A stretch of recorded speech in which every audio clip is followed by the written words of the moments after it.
This is my reaction to the second bunch of cabinet selection.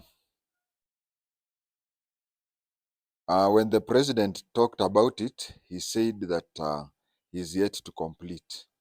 Of course, they have already reached 21, but you'll notice that the AG has not been mentioned. So that is that.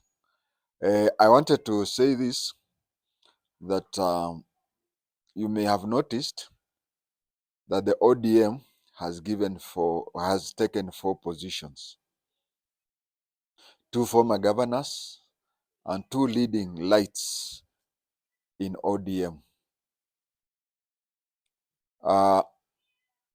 Before the names became public, when the president first of all gave out the first list, he was trying to hasten them. You see, politicians, the only time you can stop a politician from discussing something is making a decision. But if you are to get an advice from politicians, the one would say the answer is yes, and the other one would say the answer is not no. And if you go to English, both answers are the same, but politicians want to spend time to be seen talking and spending time saying the same thing, only using different wordings, but they mean the same. So the president first of all mentioned the 4. He mentioned the first list of ministers. This was to hasten the Azimio. But the Azimio were not going for the idea, except ODM. You see, Azimio were given 7 positions, which means a third. Out of 21, 7 is a third. And first of all, Azimio itself did not generally agree on it. And then ODM wanted, out of the 7, ODM wanted 4, and the rest would take 3. This one also was bringing problems because apart from Uhuru pushing Raila chini ya maji, meeting him aside and telling him haragania, there was also this problem that if ODM was to take 4, how would the other positions be divided among other political parties? There is Jubilee, there is NAK Kenya, there is Wiper and others.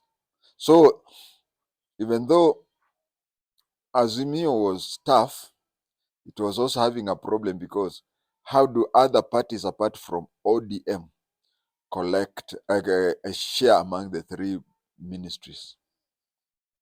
So people like Murkomen, people like Mutua were saved because of that confusion. Remember, if Wiper would have accepted to join the government, Wiper would have supplied a minister. So Alfred Mutua akaponea hapo. People like Murkomen aliponea hapo. You see, Kikuyus and Kalenjins had already been taken care of in the first list. They are already taken care of in the first list. So a person like Murkomen has amepitia katikati for a very simple reason that Azimio was promised 7, but since these other parties did not raise 3, then the 3 went back to Kenya Kwanza. Now, I don't know if I were in ODM, I'd have said since the other parties have refused, why don't we add ODM has, instead of 4, maybe have 5 or something like that. But then you never know. Maybe they were told and whatever. So that is why it was so.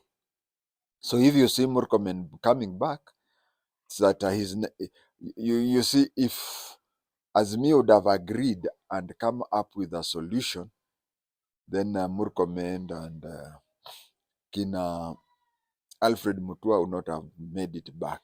So that is why you may find when other ministers were called in the first list, those are the people who had clear favorism from the president or from the system. But those who came later did not, were just waliponea. Another thing of interest is to watch the deputy president. You see, out of 11 initial ones, he had 6.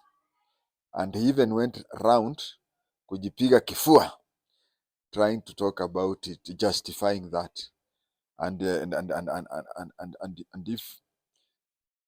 if I'm not wrong, I don't think Rigathi Gachagua would have wanted anybody, especially anybody associated with Raila, into the government.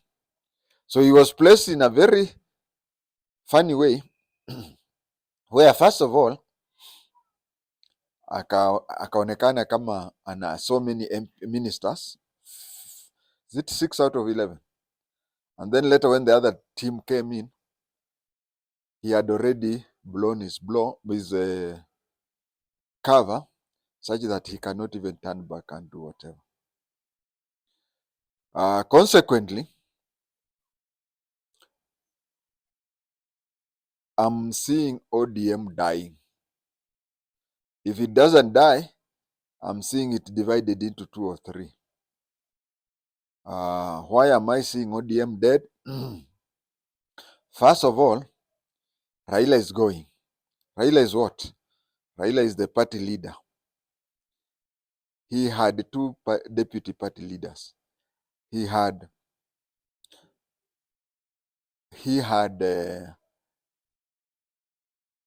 Joho and he had Oparanya. You see, they're in government. Then the party chairman is also going to be the minister. So the top echelon of ODM is dismantled. Now, of course, alikuwa na rega the last few days ago, but African Union chair is going to get it. After getting it, and other ministers being that, remember Alfred Mutua's party, Chap is not there. ANC is not there. ODM is not there. Ladies and gentlemen, if you want to start a serious party, start for 2032. Start now so that you build slowly by slowly. But one thing that Ruto has succeeded in making is that the list of political parties that will be on a ballot paper in 2032, and even the political players who will be there in 2032, will be brand new faces. It will be brand new faces. Faces that have never been associated and not even firebrand. We have people, young people, in the Gen Z, and even those who are not even in Gen Z but were mixing with Gen Z, people like Boniface Mwangi, people like Babu Owino, people like McGoy. What is the name of this Afro film? But in that list of all of them, Boniface Mwangi, he has no political ambition. He has no political ambition, but he has pocketed ambitions. So whatever he does, whatever he has been doing, and whatever he will do will be related to what is placed in his pocket. So, ladies and gentlemen, that is my reaction to the cabinet.